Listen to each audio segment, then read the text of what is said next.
Sheikh Hasina medical college, বর্তমানে যা Jamalpur medical college নামে পরিচিত। শেখ হাসিনা সাংস্কৃতিক পল্লী, বীর মুক্তিযোদ্ধা advocate Abdul Hakim stadium, Jamalpur diabetes হাসপাতাল, সজীব ওয়াজেদ জয় হাইটেক পার্ক, ধানুয়া জামালপুর স্থলবন্দর, railway overpass, Sheikh Hasina health technology institute. একটি জনপদের জন্য এত এত উন্নয়ন নিঃসন্দেহে গর্বের। তবে এই উন্নয়নের আড়ালে রয়েছে কালো এক অধ্যায়, যার নেতৃত্বে ছিলেন সাবেক সংসদ সদস্য মির্জা আজম। মির্জা আজম আসলেই রূপকার হতে পারত। সারা জীবন তার নামটা স্বর্ণাক্ষরে লেখা থাকত যদি উন্নয়নের বিপরীতে, এই বরাদ্দের বিপরীতে নিজের এবং নিজের পরিবার ভিত্তিক এবং গোষ্ঠীগত একটা তার পছন্দের কিছু লোক ব্যতীত তার দলের লোকগুলো বঞ্চিত হয়েছে। কোটি কোটি টাকা আত্মসাৎ, দুর্নীতি হয়েছে।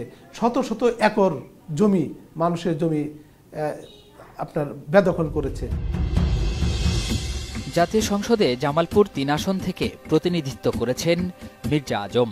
আওয়ামী লীগের কেন্দ্রীয় নেতা হওয়ায় তার কদমবুচি করতেন জেলার বাকি ৪ আসনের সংসদ সদস্যরাও। গেল ১৬ বছরে তিনি নিজেকে প্রতিষ্ঠিত করেছিলেন জামালপুরের একক নিয়ন্ত্রক হিসেবে। মির্জা আজমের উন্নয়নের নেপথ্যে ছিল শেখ পরিবারের নাম। অনুসন্ধান বলছে এই নাম ভাঙিয়ে জামালপুরে তার গড়ে তোলা প্রতিষ্ঠানের সংখ্যা ডজনেরও বেশি। এতে একুল ওকুল দুকুলি রক্ষা করা হতো। তবে স্থানীয়রা বলছেন উন্নয়নের নামে হরিলুট করাই ছিল তার উদ্দেশ্য। 60% টাকার কাজ করলে আজকে জামালপুর সারা বাংলাদেশের মধ্যে সেরা থাকতো। সম্পূর্ণ টাকা তারা মারি 20% টাকার কাজও করে নাই। আমার যেখানে 10 কোটি টাকার কাজ, এখানে বরাদ্দ করা হয়েছিল 50 কোটি টাকা, আর 40,000 কোটি টাকা নাই। হ্যাঁ, 10 কোটি টাকার কাজ হলেও যদি সঠিকভাবে হইতো তাহলে আপনার তাও মানসম্মত হয় নাই। বীর মুক্তিযোদ্ধা অ্যাডভোকেট আব্দুল হাকিম স্টেডিয়াম 2017 সালে প্রায় 40 কোটি টাকা ব্যয়ে সংস্কার ও উন্নয়ন করে জাতীয় ক্রীড়া পরিষদ। কাজ পায় মির্জা আজমের মনোনীত 3টি ঠিকাদারি প্রতিষ্ঠান। তবে শুরু থেকেই এই কাজের মান নিয়ে সংশয় তৈরি হয়। যে উন্নত সামগ্রী দিয়ে কাজ করার কথা সেগুলি তারা করে নাই, যে মাপের কাজ করার কথা সেই মাপের তারা কাজ করে নাই। আমরা বলছিলাম যে ইন্টারন্যাশনাল স্টেডিয়াম হতে হলে মাঠের যে মাপটা দরকার ঠিক রাখে কাজ করেন, সেটাও তারা করে নাই। তারা তড়িঘড়ি করে কিভাবে বিল নিবে, কিভাবে কাজ শেষ করবে, সেই কাজটাই তারা করেছে। বাধা দিলেও তখন আমরা কিছুই করতে পারি নাই, কারণ জেলা প্রশাসন তখন আমাদের সাহায্যে এগিয়ে আসে নাই। অনিয়মের প্রতিবাদ করতে গিয়ে নানামুখী হয়রানি আর মামলার আসামি হয়েছেন এই ক্রীড়া সংগঠক। জনশ্রুতি অনুযায়ী প্রয়োজনের তুলনায় বেশি বরাদ্দে সরকারি প্রকল্প বের করা ছিল মির্জা আজমের বাঁ হাতের কাজ। অথচ তার সময়ই জেলার অনেক বড় শিল্প কারখানা বন্ধ হয়ে গেছে। ফলে বেকার হয়ে পড়েছেন কয়েক হাজার মানুষ। শ্বশুরবাড়িতে 4টি পাটকল চলমান ছিল। মির্জা আজম যখন পাট প্রতিমন্ত্রী তখন 4টি পাটকলই বন্ধ হয়ে যায়। অথচ আপনার ওনার এলাকায় একটি পাট গবেষণা কেন্দ্র নতুন করে করা হয়েছে। এই 4টি পাটকলে যদি সামান্য কিছু টাকাও দেওয়া যেত, বেশ কয়েক হাজার লোক সেখানে কর্মরত ছিল, তাদের চাকরিটা সচল থাকত।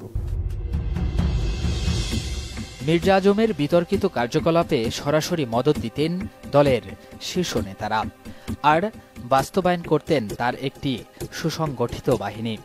এই বাহিনীর অন্যতম সদস্য ছিলেন জামালপুর সদর পৌরসভার মেয়র সানোয়ার হোসেন সানু, মির্জা আজমের দূর সম্পর্কের ভাতিজি জামাই।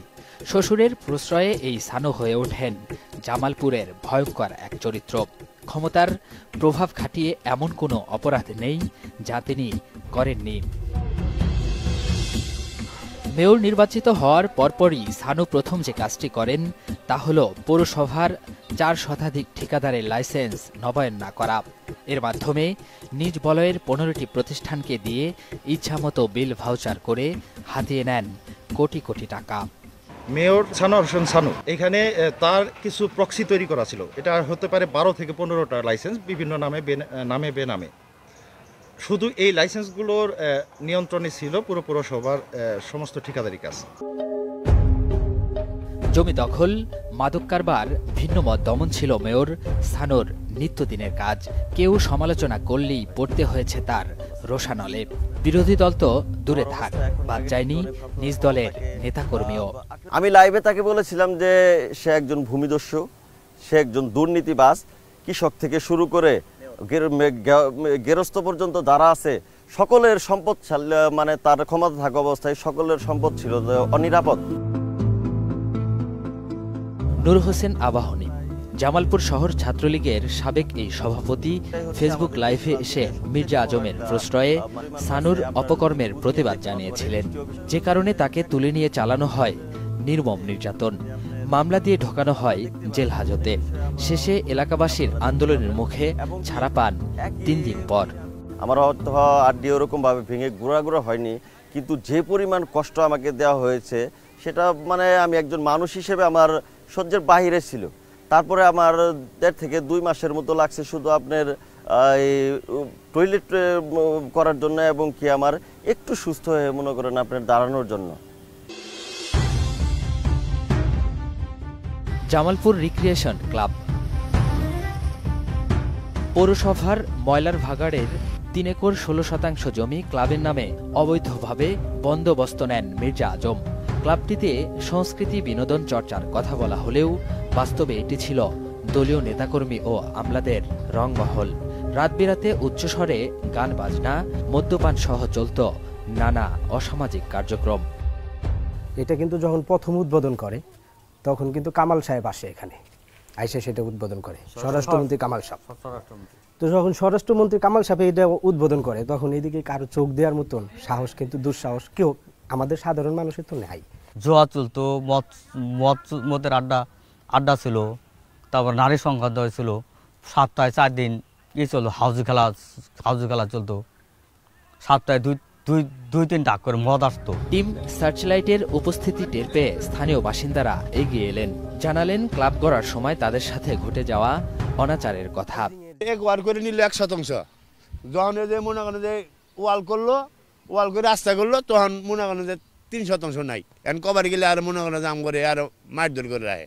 ক্লাব হওয়ার আগে আমি প্রতিবাদ করছিলাম, এটা সানু আমাকে ধরে নেয় পৌরসভায় মারছে, তার পেটুয়া বাহিনী ছিল, এটা না আমাকে না, যেই প্রতিবাদ করতো তারই হস্তনেস্ত করতো। শুধু তাই নয়, ক্লাবের আশপাশে সাধারণ মানুষের আনাগোনা কমাতে বন্ধ করে দেওয়া হয়েছিল কয়েকটি গ্রামের হাজারো মানুষের চলাচলের রাস্তা। 10 গ্রাম লোকের দিকে যাতায়াত করতো। ক্লাব হওয়ার পরে এই জায়গাটা ক্লাবে নিয়ে নিল, নিয়ে চতুর্মুড়ে পাঁচিল করেছি, পাঁচিল করে আমার যাতায়াত বন্ধ করে দিচ্ছে। ক্লাব যখন হয়ে গেল তখন কোনো লোকের যাতায়াত করতে দিত না, ওদের সদস্য ছাড়া ক্লাবে ঢুকতে দিত না। ছাত্র জনতার গণ অভ্যুত্থানে ক্লাবের টিন শেড অংশে আগুন দেয় বিক্ষুব্ধ জনতা। সীমানা প্রাচীর ভেঙে খুলে দেওয়া হয়েছে রাস্তাটিও। ক্লাবটির প্রতিষ্ঠাতা সভাপতি মির্জা আজম এবং কোষাধ্যক্ষ সাবেক পৌর মেয়র সানোয়ার হোসেন সানু। ফলে পৌরসভার কোটি কোটি টাকায় ক্লাবের উন্নয়ন হয়েছে বাধাহীন। নিজেদের প্রভাব বলয় বজায় রাখতে জামাই শ্বশুরের বিশাল বাহিনী ছিল পুরো জামালপুর জুড়ে। এই বাহিনীর সদস্যরা জেলার সকল টেন্ডার, চাঁদাবাজি, জমি দখল, হামলা মামলা সহ প্রায় সব ক্ষেত্রেই সরব ছিল। একদিকে বাহিনী, আরেকদিকে ক্ষমতার প্রভাব, সব মিলিয়ে মির্জা আজম মানে হরিলুট আর অর্থবিত্তের রাঘব বল।